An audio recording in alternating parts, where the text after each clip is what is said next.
Welcome to Season 2, Episode 8, the Sophomores Podcast, Teacher Talks, where you can know more about your teachers. I'm Lily Wu. And I'm Sarah Stein. And in this episode, we interviewed Mr. Dickson, a math teacher here at Great Neck South High. Hi, Mr. Dickson. Thank you so much for agreeing to do this short interview with us today. So we have a few questions for you. Firstly, could you briefly introduce yourself? Barry Dickson, a mathematics teacher here at Great Neck South High School. Sorry. What made you want to become a teacher? Well, I didn't start at my career as a teacher. I always thought I might want to teach, but I knew I wanted to coach basketball at some point in my life. So I started as a CPA, as an accountant, and those hours are long hours, and there was no way I could coach and stay in that profession. So after about 7 or 8 years working as an accountant, I decided to try teaching. I didn't know if I would like it or not, but I knew I could coach while I was teaching, so that's what I did. I ended up loving teaching, so it was a good thing. So you actually switched to teaching because of basketball specifically? Actually, that's probably why I did. Oh, that's it's interesting. Going back a while ago, but yeah. So how does your previous experience as an accountant connect to your current job as a math teacher? And I think maybe it helps tell students what to expect maybe going forward, because school is a lot different than working out in the work environment. So I think I've had both you girls in class. I'm a stickler for one thing. It was being on time, and I don't have many rules in the classroom, but being on time is important once you go to work. I mean, you walk in late, you're going to get fired all the time. So that's one, from a discipline standpoint, that helped a lot. As far as being an accountant and what I did as an accountant, there were a couple of situations where I used algebra to solve problems when I was an accountant, and I kind of brought those in. But to be quite honest, most of the time, what I was doing out in the accounting world didn't relate to what was going on in the math classroom. So aside from your teaching and the academic environment, what are some of your hobbies and pastimes? Well, I love all sports, and I obviously love basketball, and I coached basketball on the college and high school levels. But I do love all sports. My father, when I grew up, he was a big sports fan. I have 3 brothers, and we all love sports, and we all follow it pretty closely. We watch games, we go to games. We all played sports when we were younger. So sports is definitely maybe my number one passion. I also love to fish. I got that from my wife's side of the family. My brother-in-law was a big fisherman. I didn't do any fishing growing up, but when I met my wife, he took me fishing, and I do love to fish right now. So fishing, sports, I would say the 2 big ones. So you think that basketball is a real sport, right? It's the ultimate team game, basketball, and really one of the only sports in the world. So would you say fishing is a sport too? No, fishing is not a sport. Okay. Definitely not a sport, but it's a fun activity. Yeah, I agree. Yeah, I think you can't disagree with that No, in good. Mr. Dickson's class. No, there are some things that you would disagree with me when I say they're not sports, but that's okay. Right. I'm a basketball coach. You've got to expect me to love basketball the most. So what are some widely accepted sports that you believe are not actually sports? Soccer, too boring to be a sport. Baseball, except for Yankee baseball, because the Yankees are the greatest franchise in the world. But baseball's kind of boring. We'll just sit there watching it. Hockey is, none of these are easy, by the way. I'm just saying they're not a sport. Certainly golf is not a sport. Bowling is not a sport. There are only 3 sports, as you guys know, if you've had me before. There's basketball, there's football, American football, and Yankee baseball. Those are the 3 sports.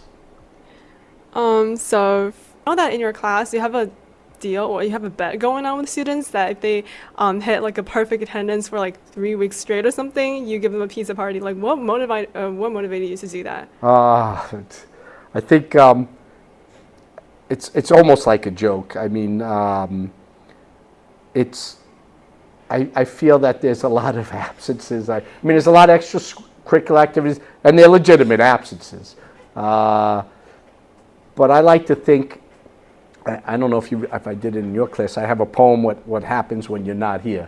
And it's not like it's rocket science. It's not like you're missing the end of the world, but something's happening that you're missing out on when you're not here.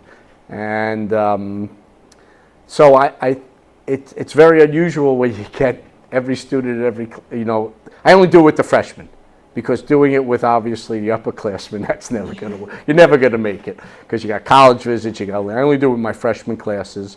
And if they get throughout the entire year 3 weeks of perfect attendance, meaning that they're there from Monday through Friday, and we have 40 minutes, whatever the period of time is, no fire drills, no assemblies that shorten the periods.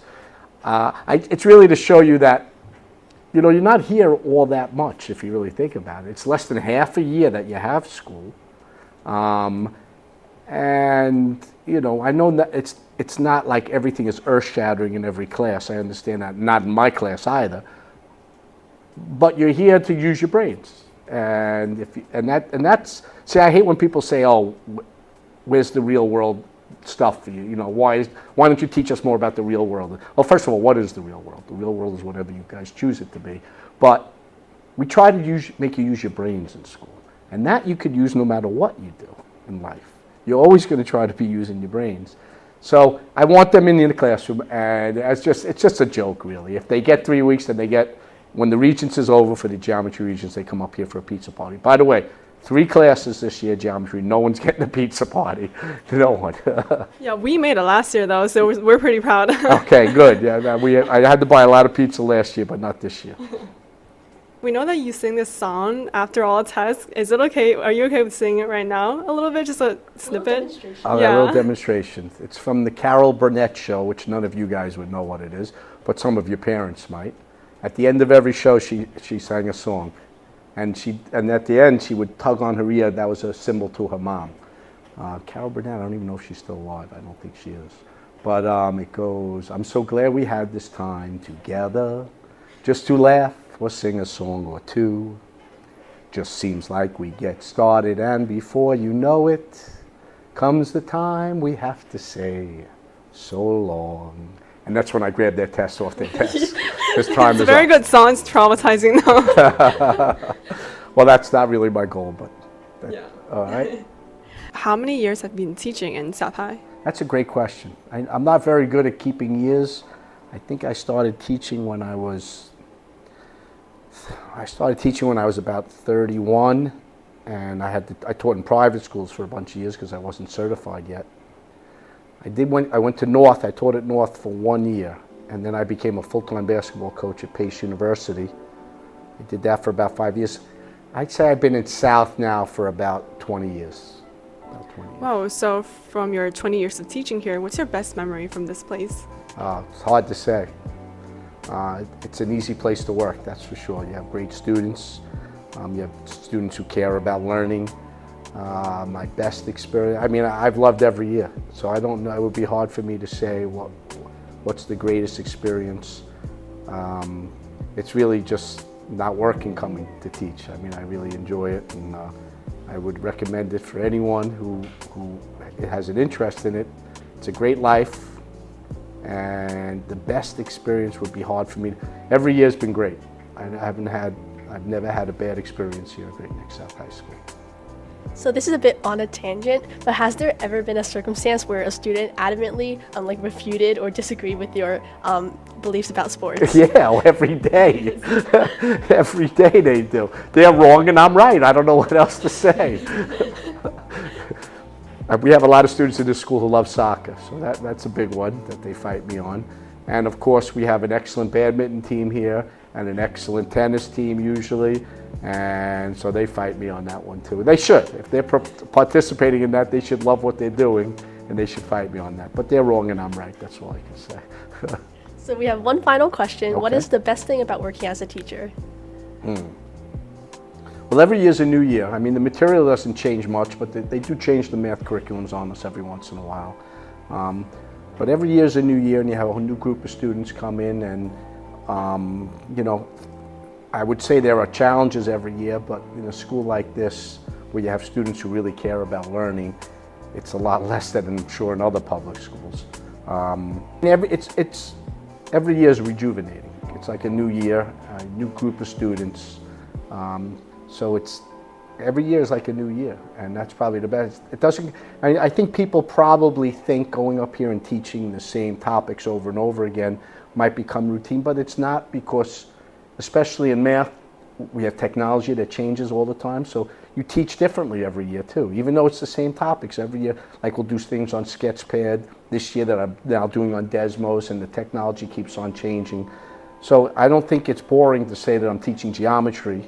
How is it different every year? Well, the main topics don't differ, but how you present it changes. And I guess that's one of the great challenges of teaching. You try to present it in a way that makes it easiest for your students to understand. And each year is like a different group of students as well, so it Yeah, changes. yeah, it changes every year, which is, I like teaching on different levels. It's a great job. I would recommend it to anyone. So that's all for our interview today. Thank you so much, Mr. Dickson, for your time. Thank you. I appreciate that. Thanks, girls. Thank you. All right. This podcast is brought to you by The Southerner, Great Neck South High's newspaper. It is hosted by Sarah Sun and Lily Wu, directed by Amelia Liao, and edited by Janice Lee.